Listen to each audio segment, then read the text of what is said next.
la vida del profeta Eliseo tiene que ser de mucho análisis y estudio para nosotros. Y cuando usted mira los milagros del profeta Eliseo, hasta suena extraño que no aparezca como los profetas principales. Suena extraño que aún hasta Elías esté por encima de Eliseo. Porque Eliseo hizo el doble de los milagros que hizo Elías.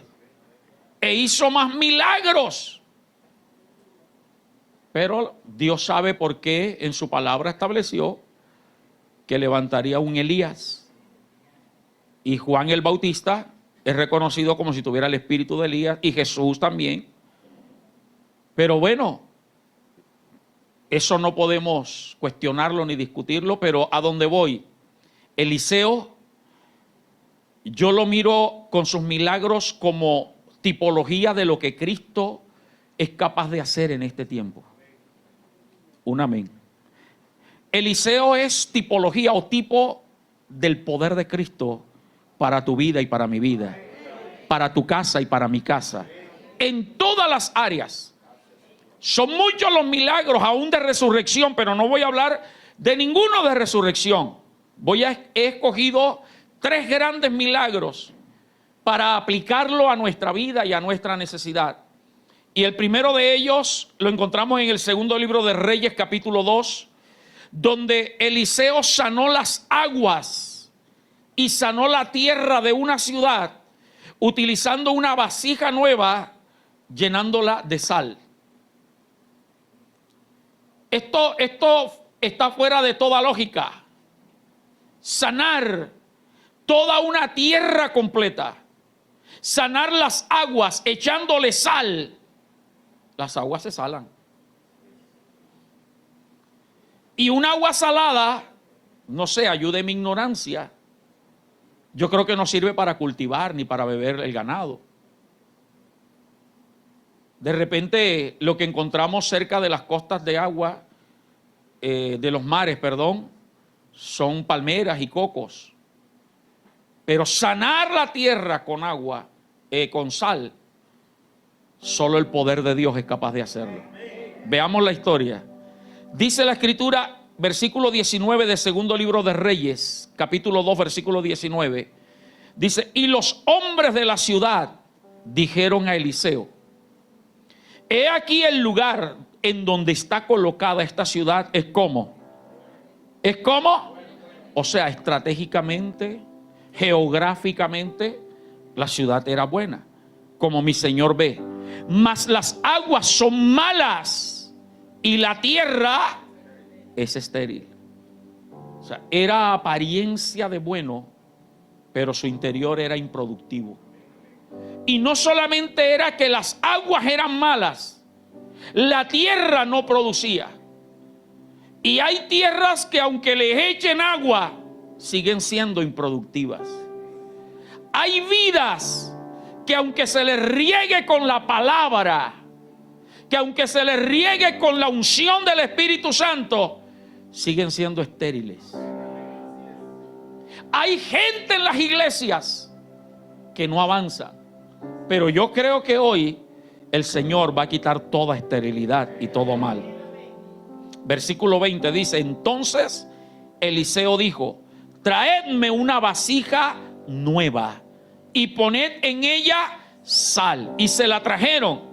Y saliendo Eliseo a los manantiales de las aguas, o sea, de donde fluían, echó dentro la sal y dijo, así ha dicho Jehová, yo sané estas aguas y no habrá más en ellas muerte ni enfermedad.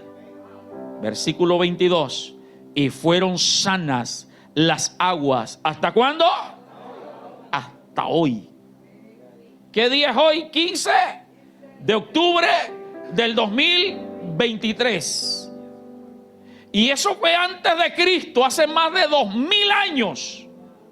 Porque es que lo que Cristo hace tiene que ser perpetuo de generación en generación. Ahora, según el versículo 18, que no lo leímos, empezamos a leer del 19, el 18 nos habla de que esa ciudad era Jericó. Esa ciudad que estaba bien ubicada y que las aguas eran malas y la tierra era improductiva, era Jericó. Y yo sé que inmediatamente todos nos acordamos de que sobre Jericó había una maldición. Pero la maldición que Eliseo sanó y limpió no fue la maldición que por lo general todos nos acordamos de Jericó. El capítulo 6 del libro de Josué nos dice que cuando Dios derribó los muros de Jericó, Josué se paró y dijo: maldito el que reconstruyere a Jericó. Maldito el que la edificare otra vez. Sobre su hijo mayor levantará los cimientos de los muros y sobre su hijo menor colocará las puertas. Esa es la maldición que todos conocemos. Pero sabemos que esa maldición no impedía ni estorbaba que la ciudad fuera reconstruida. Años después, un tal Hiel de Betel reconstruyó la ciudad. Claro, se cumplió la maldición.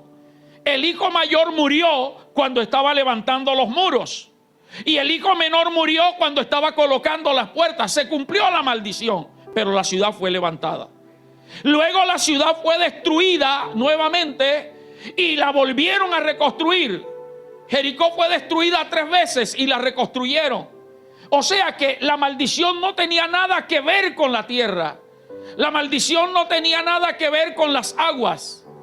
Pero sí había una maldición sobre la tierra. Vamos a mirar el capítulo 6 de Josué, por favor, versículo 17.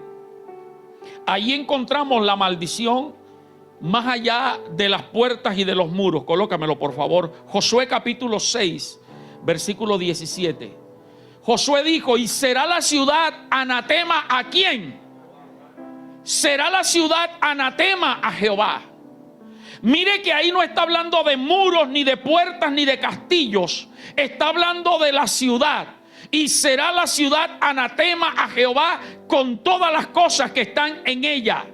O sea, ya era una maldición general.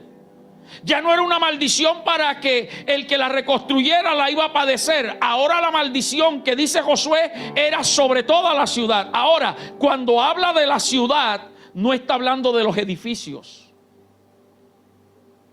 No está hablando de las torres ni de los palacios. Está hablando de la raíz de la tierra. Amén, ¿está aquí conmigo? Ahora, esa maldición fue directamente sobre la tierra. Atento a esto, que esto es bien importante.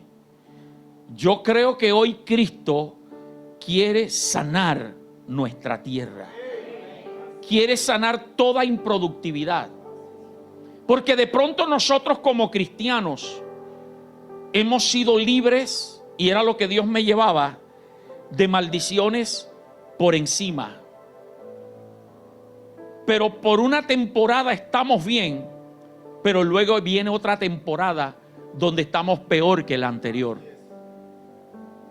Y no es porque Dios no quiera hacer la obra, es porque necesitamos conocer y entender las raíces y los orígenes de las desgracias negativas que vienen para nosotros.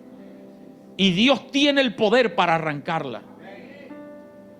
La mayoría conocemos la maldición de los muros y de las puertas, pero aquí está hablando de una maldición profunda. La tierra era improductiva, las aguas eran amargas. Y antes de eso, Jericó no era así. O sea, la maldición arrancó ahí. Yo creo que hoy Cristo quiere sanar tu tierra y tus aguas. Repito, quiere sanar tu tierra y tus aguas. ¿Y cuál es la tierra y cuál es el agua, pastor? Tu salud, tu familia, tus finanzas, pero desde el origen, desde el pasado, porque no sabemos qué maldiciones vienen del pasado. Maldiciones que hayan dado hombres a tu familia, a tu papá, a tu abuelo.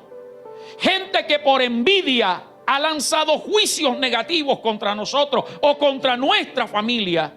Y hoy nosotros pagamos las consecuencias. Y aún siendo cristianos, mire, ¿sabe lo que meditaba en estos días? Hay gente que le es fiel a Dios en diezmos y ofrendas, pero no les va bien. Y hasta le han preguntado a Dios: Señor, pero si yo diezmo, yo ofrendo, ¿por qué no me va bien? Hay una sencilla razón: porque no eres un buen administrador. Amén.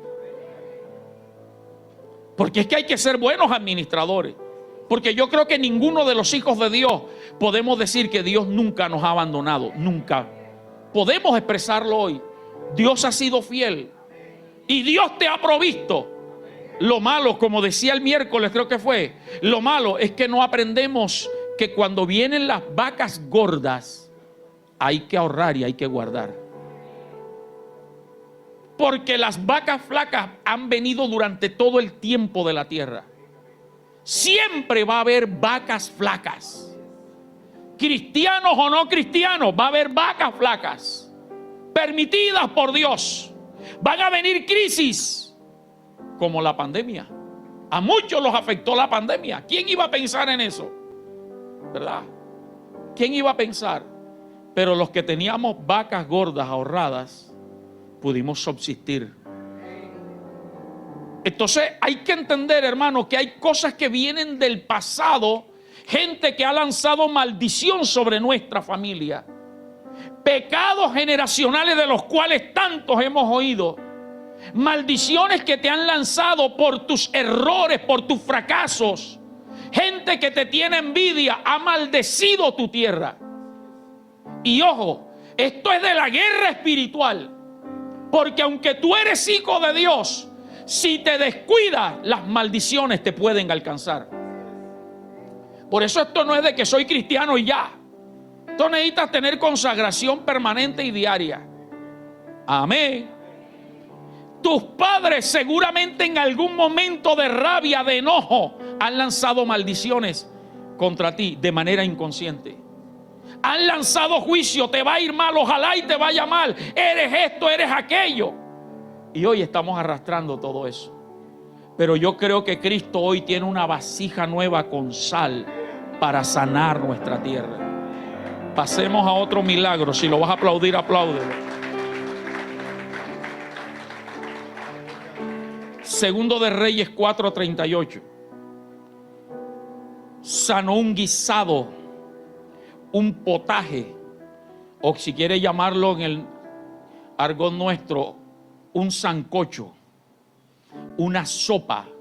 Eliseo la sanó con harina. Mire lo ilógico: sanar tierra y agua con sal. Ahora a una olla de sancocho, de sopa, de guiso, de potaje, como usted quiera llamarlo, le echó un poco de harina.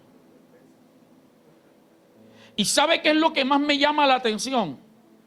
¿De dónde sacó Eliseo la harina? Si había hambre. Y vamos a leer la historia, tranquilo. Ahorita la leemos. Pero Eliseo mandó a buscar comida porque aún los hijos de los profetas tenían hambre, no tenían comida. Mandó a recoger hierba, lo que hubiese. O sea que en este tiempo sería que un sancocho de cuando no hay así pollo ni carne, de Maggi. Mi mamá siempre ojalá y fuera de hueso. Mi mamá me cuenta que yo no viví esa época. Estaba Jeremías, Natanael, Jeremías, no sé si Dorcas, que lo que comían era sopa de Maggi para darle color y sabor. Gloria a Dios por los que no hemos atravesado esas crisis. Pero para que se dé cuenta que aún en la crisis, en la escasez y en la necesidad, Dios puede traerte bendición de la nada. Y como lo vamos a leer en la historia, Dios solamente no te sana, sino que también te bendice y trae prosperidad. Escuchemos la historia, léala conmigo. Segundo de Reyes 4:38. Eliseo volvió ¿a dónde? A Gilgal. Cuando había ¿qué cosa? Una grande hambre en la tierra. Y sabe que yo soy un enamorado de Gilgal. Ayer estuve ministrando, para que esté orando, estoy ministrando una iglesia virtualmente en España. Y les hablé un poquito de esto. Gilgal fue la primera ciudad donde Israel acampó para establecerse. Cuando cruzaron el río Jordán, que Josué dividió el río y Dios le dijo, coloca 12 piedras allí. Gilgal es muy representativo. Allí se establecieron, y ya te digo qué pasó. Cuando usted lee la historia de Elías y Eliseo, Elías le dijo a Eliseo, quédate aquí porque Jehová me ha enviado ¿a dónde? A Gilgal. Fue el primer lugar donde lo llevó. Gilgal, a Betel, al Jordán, a Jericó y al Jordán. Pero el primer lugar fue Gilgal. ¿Qué representa Gilgal? Gilgal fue la primera ciudad donde ellos se establecieron, donde Josué tuvo que circuncidar a la generación que había nacido en el desierto. Y en Gilgal al día siguiente desapareció la columna de nube y la columna de fuego. Desde ese día más nunca la volvieron a ver. Es decir, que en Gilgal Israel ya no iba a ver al Dios de manera figurada en una columna. Ahora tenían que creer que Él estaba con ellos aunque no lo vieran. En Gilgal al día siguiente comieron del fruto de la tierra. Es decir, que a partir de ese día en Gilgal más nunca vieron el maná, sino que tenían que creer que lo que Dios les había dicho 40 años atrás a través de Moisés, que los llevaría a una tierra que fluiría leche y miel, se iba a cumplir. Es decir que en Gilgal se camina por la fe, en Gilgal se le cree a Dios. Y cuando usted mira el segundo libro de los Reyes, esa es la razón por la cual Elías primero lleva a Eliseo a Gilgal. Un profeta, un varón de Dios, gente que le cree a Dios, tiene que aprender a caminar por la fe, a creer que aunque yo no vea a Dios, Dios está conmigo, a creer que aunque haya crisis, Dios tiene el poder para hacer productivas las cosas. Toca al que está a tu lado y dile, necesitamos ir a Gilgal. Y había una gran hambre. La Biblia no dice por qué. La Biblia no especifica si fue consecuencia de un pecado. Simplemente había una grande hambre. Y dice literalmente la Biblia que Eliseo volvió ¿a dónde? A Gilgal, donde lo había llevado su maestro Elías. Hermano, cuando tengas crisis, cuando tengas pruebas y dificultades, no es para que te quedes llorando ni lamentando. Tienes que ir a Gilgal para que conozcas que hay un Dios real, un Dios que provee, un Dios Jireh. Se fue a Gilgal cuando había una gran hambre en la tierra y los hijos de los profetas estaban con él. Por lo que dijo a su criado, pon una olla grande y haz un sancochito para los hijos de los profetas. Y salió uno al campo a recoger hierbas y halló una como parra montés y de ella llenó sus faldas. Usted sabe que usaban túnicas. Empezó a echar mantos de calabaza silvestre. O sea, ya no era hierba solamente, ya no era parra, ahora era calabaza. Ese sancocho iba a estar bueno. ¿Cuántos dan gloria a Dios? Era lo que tenían que encontrar, era lo que iban a comer. Había hambre, o sea que no había productividad. Y el siervo, el criado, obedeció a Eliseo. No fue como algunos creyentes del Edén que son rebeldes cuando el pastor les da una orden y que todos lo responden y lo cuestionan. Oiga, hermano, hay gente que hay que mandarla a callar porque son unos respondones. Este criado no le dijo, mi señor, ¿no ves que no hay nada? Eliseo le dijo, ve y busca, pon una olla y ve. No le dio plata, no le dijo dónde, no le dio ni una palabra siquiera, Porque hay gente que quiere que les estén dando palabra y palabra. Vamos a ver la orden que le dio. Volvamos. Versículo 38. Pon una olla grande y haz potaje para los hijos de los profetas. Y salió uno al campo a recoger hierbas y halló una como parra montés, y de ella llenó su falda de calabaza silvestre. Y volvió y las picó en la olla del sancocho sin saber lo que estaba haciendo. No pongas a cocinar que no sabe. No pongas a orar por ti al que no debes. Wow.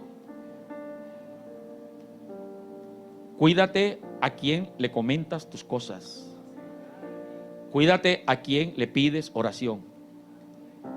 Porque te puede meter un veneno en la oración. El hombre no era consciente de lo que estaba haciendo. Él se alegró por todo lo que recogió. Y empezó a prepararlo con amor y con cariño. Sigamos leyendo. Versículo 40. Después sirvió, seguramente alegre, para que comieran los hombres. Pero sucedió que comiendo ellos de aquel guisado, gritaron diciendo: varón de Dios, hay muerte en el sancocho. Y no lo pudieron comer. Eliseo entonces dijo: traed harina, y la roció en el sancocho. Y dijo: den de comer a la gente. Y no hubo más mal en la olla. Amén. Hermano, aparte de todo lo que te he mencionado, quiero decirte que hay decisiones que tú y yo hemos tomado en la vida que pensamos que eran buenas. Decisiones de buen corazón. Decisiones en todas las áreas. En trabajo, en negocio, en mudarnos de lugar, en comprar bienes, en noviazgo, en matrimonio, en tener tantos hijos, ministerial, que creímos que estaban bien, pero después nos arrepentimos. Porque nosotros en nuestra limitación no tenemos la capacidad de ver más allá, sino lo que está delante de nuestros ojos. Por eso permíteme un consejo: nunca te muevas ni tomes una decisión si Dios no te responde. Pastor, ¿y cómo sé yo cuando Dios me responde? Busca intimidad. Hay gente que cree que porque todas las cosas se le están dando ya es Dios. El diablo abre puertas falsas. Wow. Y por eso es que hay gente, Arsenio, lamentándose. Ay, pero yo oré y yo sentí. ¿Será que Dios te habló? Y hoy están llorando. Hemos tomado decisiones, hermano, dejándonos llevar por impulsos, por deseos, por pareceres, y aún creyendo que estamos agradando a Dios. Este muchacho, ¿qué culpa tenía? Él lo mandaron a buscar hierba y no se contentó con la hierba, sino que encontró calabaza. Y recogió otras cosas y preparó. Su corazón era sano. Él creía que estaba haciendo lo correcto, pero no sabía lo que iba ahí. Hermano, esas decisiones han traído muerte y destrucción para nosotros y para nuestra casa. Solteros que están aquí, tómese el trabajo de preguntarle a un separado antes de tomar decisión de relación. Cuéntame tu experiencia, escuche a otros. Escuche a otros, escuche a los que han pasado por el camino. Escucha a tus padres, escucha a los abuelos, escucha a tus pastores y a tus líderes. Pero por lo general escuchamos a nuestros amigos que no tienen ni experiencia siquiera, que no conocen.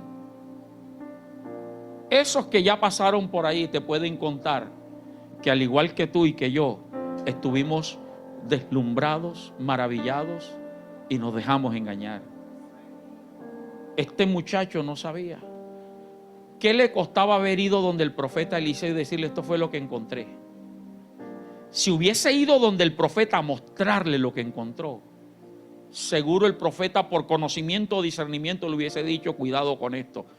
O hubiese obedecido tal cual como le dijo el profeta. Busca hierbas. Pero él se emocionó. Toca al que está a tu lado y dile no te emociones. Y tócalo y dile y tampoco te duermas.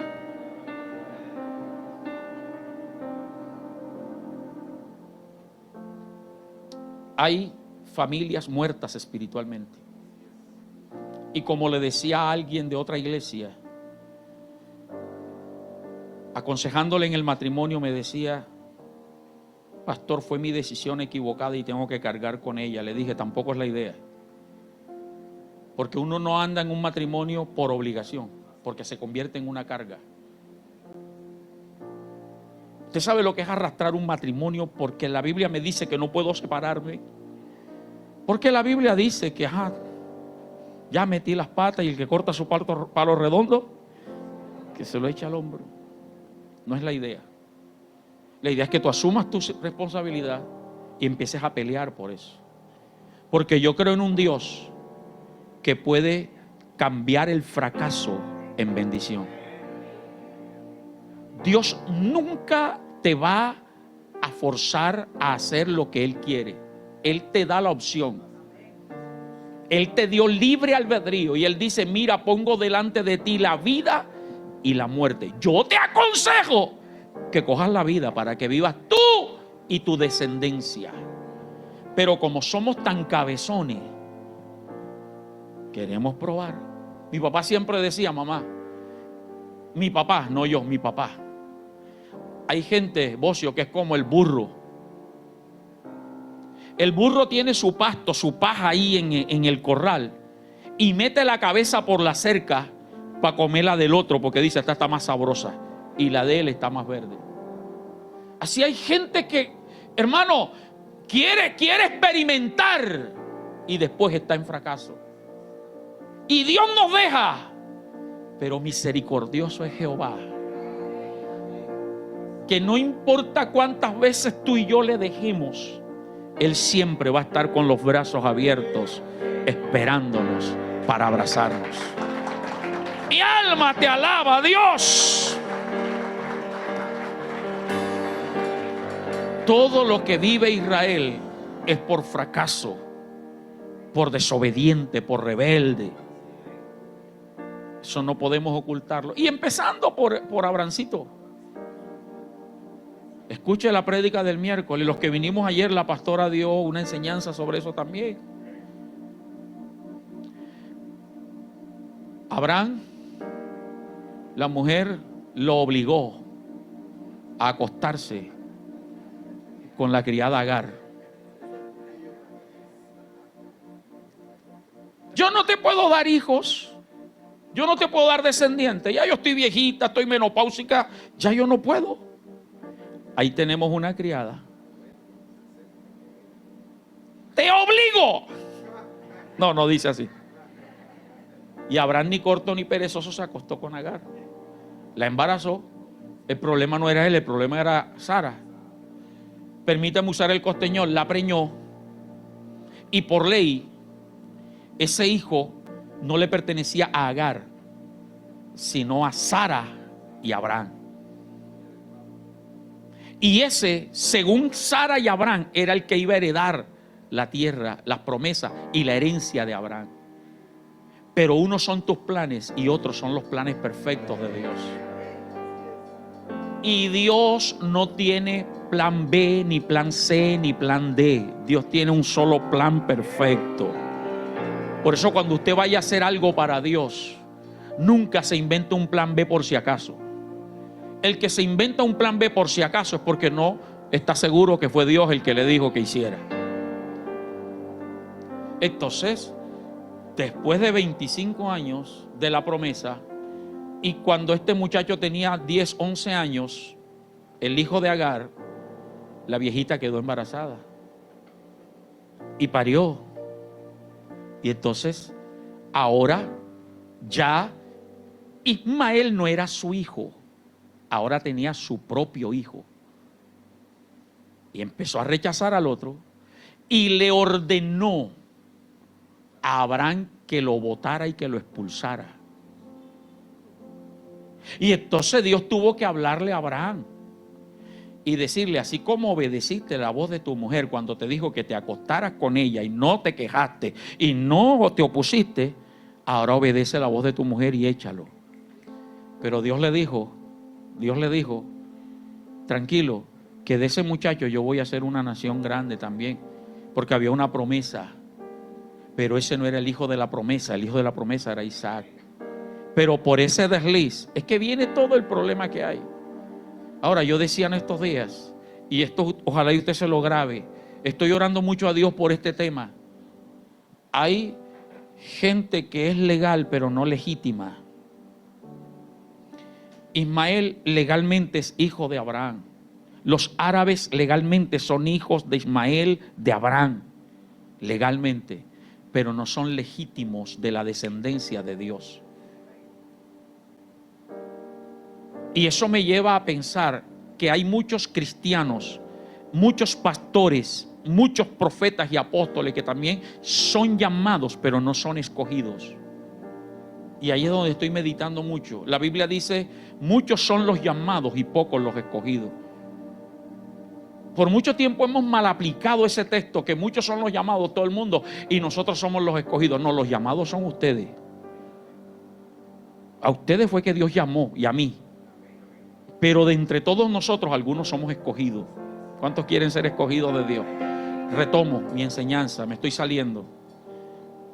Me estoy calentando, mamá.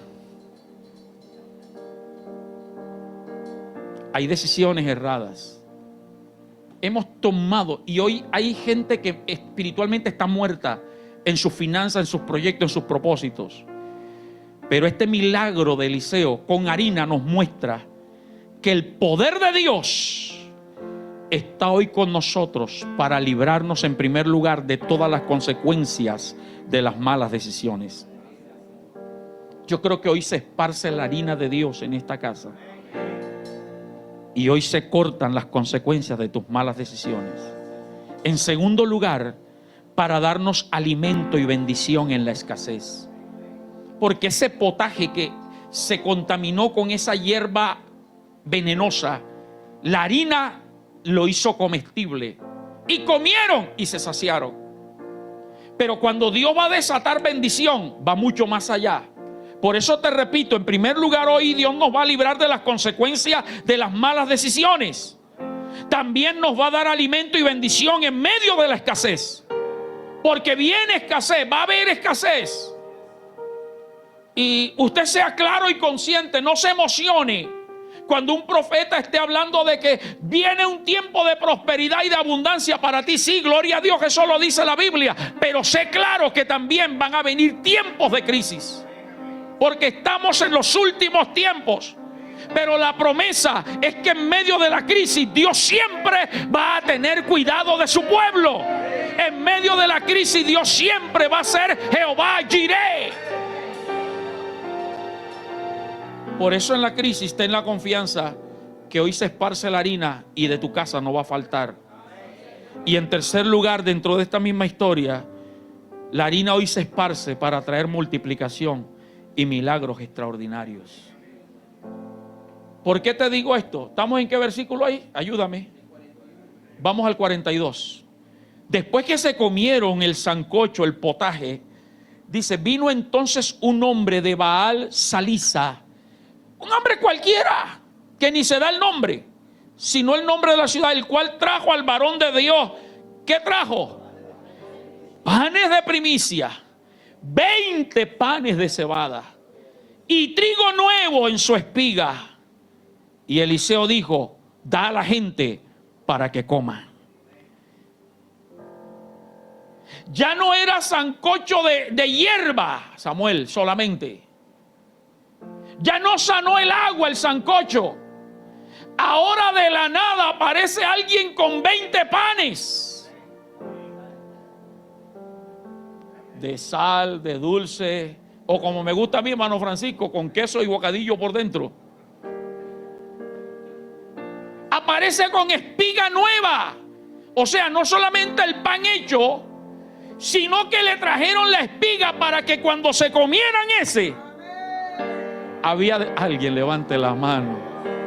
No sé si usted está entendiendo el milagro. Lo que Dios va a hacer hoy no solamente esparcir harina para sanar tus fracasos, sino que la harina te va a preservar, que cuando venga crisis en algún momento que Dios la permita, alguien va a aparecer de la nada. El gobierno, un familiar, un dinero retenido, o te va a aparecer en la cuenta, no sé, algo Dios va a hacer, como no me importa, pero lo que sí sé es que en la crisis va a venir un no sé qué, no sé de dónde, no sé cómo se va a llamar, y me va a traer bendición. Y no solamente en el momento, sino después. Aplaude a Dios, dale gloria.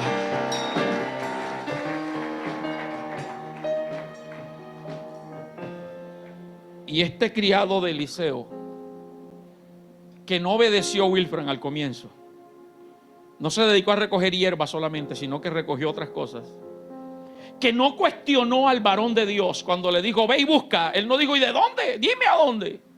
Sino que obedeció. No aprendió. Es que hay gente que en vez de ir para adelante va para atrás, hermano. Suena duro eso, ¿verdad? Ahora Eliseo le dice, esos 20 panes repártelo en los profetas. Y no crea que eran 20 profetas y salían de un pan cada uno. Ni eran 40, salían de medio pan cada uno. Y cuando le estoy hablando de pan, no crea que le estoy hablando de esos pancitos de 2,000 pesos que ahora conseguimos. Usted sabe que en aquello un pan era así, macizo, así, nada de levadura, grueso. O sea que, pero mire lo que este hombre, este criado no aprende. Versículo 43. Y respondió su sirviente, respondón como alguno, hermano. ¿Cómo pondré esto delante de 100 hombres? ¿Cuántos panes eran? 20, ¿verdad? 20 para 100. ¿En qué cabeza te cabe? Oye, acabas de ver un milagro. ¿Cuándo habías visto tú que la harina sanaba? Yo sé que más de una los quieren ahora cuando vaya a hacer la chinchurria va a echarle harina ahí para qué. Acabas de ver un milagro. Acabas de ver el poder de Dios, que el profeta dijo, así ha dicho Jehová, yo sané. Y todavía estás dudando. Toca al que está al lado tuyo y dile, no seas así. ¿Cómo pondré esto delante de 100 hombres?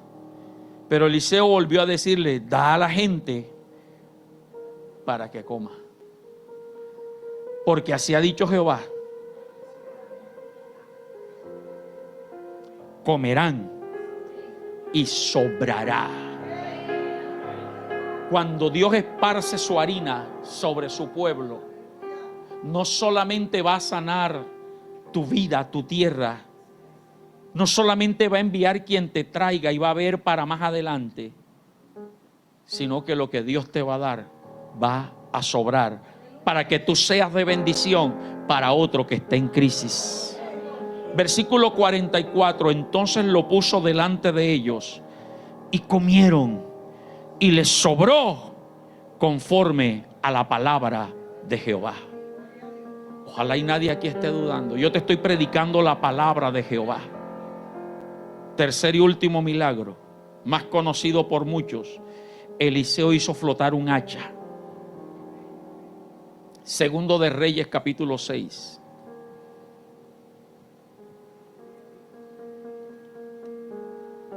¿Cuántos han agarrado un hacha para cortar?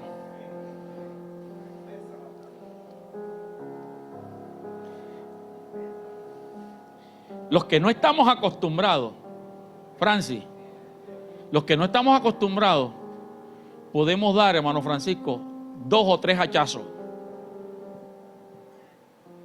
Hay que saber dar, pero no vamos a enfatizar en eso. A donde voy, le metemos toda la fuerza en el costeñón, la cañaña, en los 2 o 3 hachazos.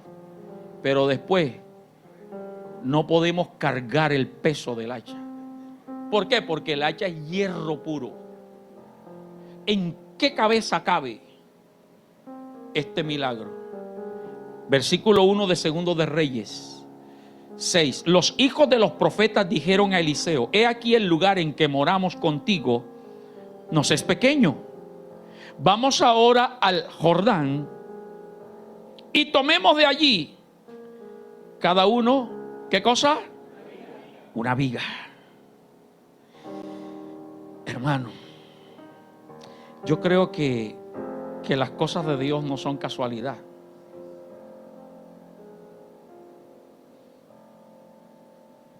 Nada de lo que está escrito en la Biblia es por coincidencia. ¿Quién recuerda cuál fue el primer milagro que mencionamos hoy? Las aguas. ¿De dónde? De Jericó. El segundo milagro, la harina. ¿Dónde fue? Y ahora este milagro, ¿dónde es? ¿Dónde llevó Elías a Eliseo? A Gilgal, a Jericó, a Betel y al Jordán. En todos los lugares donde Elías llevó a Eliseo antes de darle la doble unción, hizo Eliseo un milagro. Por lo menos llévate esta palabra hoy. No creas que lo que has ido aprendiendo va a quedar en el pasado. No lo dejes olvidado, no lo dejes ahí metido en una agenda. Repásalo y estúdialo. Este milagro ahora sucede en el Jordán. Los hijos de los profetas dijeron a Eliseo: he aquí el lugar en que moramos contigo nos es estrecho. Versículo 2. Vamos ahora al Jordán y tomemos de allí cada uno una viga y hagamos allí lugar en que habitemos. Levantemos una ciudad, un pueblo. Y dijo: vayan. Y le dijeron: te rogamos que vengas con nosotros, tu siervo. Y Eliseo respondió: yo voy. Se fue pues con ellos, y cuando llegaron al Jordán, cortaron la madera. Y aconteció que mientras uno derribaba un árbol, se le cayó el hacha en el agua, y gritó diciendo: ¡ah, Señor mío! Dile al que está al lado tuyo: te está pidiendo prestado.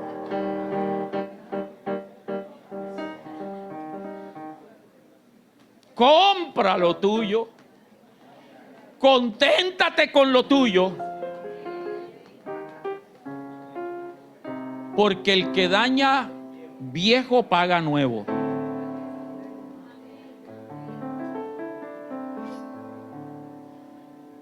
Se le fue el hacha. No todo a la madera. Como que fue que se salió del palo y el pedazo de hierro. Ana, y cuando yo miro el texto, yo veo que no cayó ahí en la orilla. Porque si hubiese caído en la orilla, en el fondo, en la orilla, hubiera entrado y lo hubiera sacado. Pero como que cayó fue por allá. Ese hombre tenía fuerza. Y quién sabe qué acción hizo que se le salió. Versículo, ¿damos dónde? En el 5. Aconteció que mientras uno derribaba un árbol, se le cayó el hacha en el agua y gritó diciendo: ¡ah, Señor mío! Era prestada. Versículo 6. El varón de Dios preguntó: ¿dónde cayó? Y él le mostró el lugar.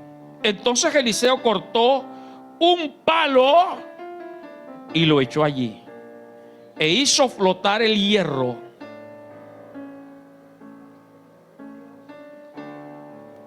¿En qué cabeza cabe que un palo va a hacer flotar un hierro? A no ser que hubiese sido un imán grandísimo.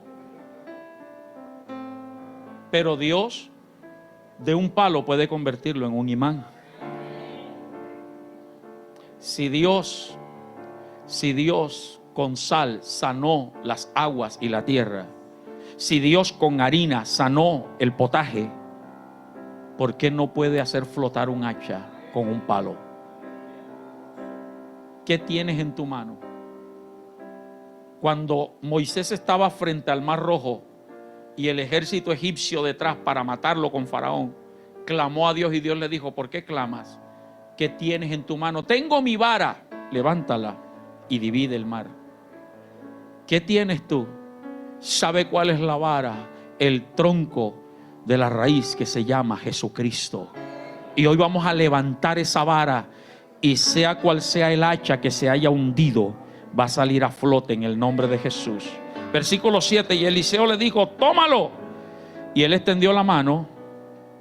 Ojo, eso si lo miramos así, como que no tuvo que hacer mucho esfuerzo. ¿Qué puedo yo interpretar y entender, hermano? Que el poder de Dios no solo hizo que el hacha flotara, sino que lo acercó. Porque si hubiese caído ahí mismo, no había problema. O sea que lo que Dios hace, no solamente lo saca a flote, sino que lo va a acercar a ti. No se lo entregó en las manos, no voló, porque hay acciones que Dios espera que tú y yo hagamos también. Amén. La ley de la gravedad. Hay Walter que sabe bastante de la ley de la gravedad y de todo lo que es la masa y el volumen y todo este asunto. Nos dice que esto era imposible. La ciencia diría: eso es ilógico, y cuestionarían el milagro de un hacha de hierro flotando. Pero esta es la demostración máxima de que nuestro Dios está por encima. Y usted y yo necesitamos aprender a creer que ese Dios que abrió el mar rojo en dos, que ese Dios es capaz de detener el sol cuando Josué se lo pidió y alargar el día, que ese Dios puede hacer que aún una rama seca reverdezca como con Aarón. Ese Dios nuestro tiene el poder para hacer que la sombra retroceda unos grados, cuando lo normal es que avance por el declive del día. Dios es capaz de detener el día completo para que tú tengas la victoria.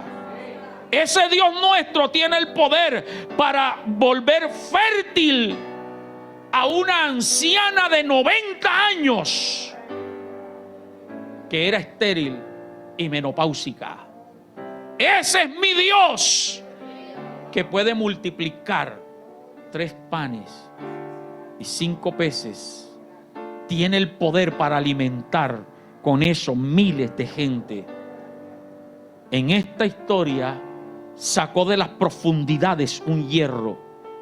Por lo tanto, hoy es día de creer que no solo puede hacer lo anterior que hemos mencionado, sino que nuestro Dios también hoy saca del fondo tus sueños, tus anhelos, tus esperanzas, tus expectativas, que el enemigo te las había arrancado y te las había echado en lo profundo del río, y que tú decías: ya de dónde, ya no hay manera, se acabó todo, ya no puedo más con este hijo, no puedo más con este matrimonio, no puedo más con mi negocio. Hoy Dios va a hacer flotar tus sueños. Hoy Dios va a hacer que algo glorioso. Póngase de pie, iglesia. Gema Shendarabasei.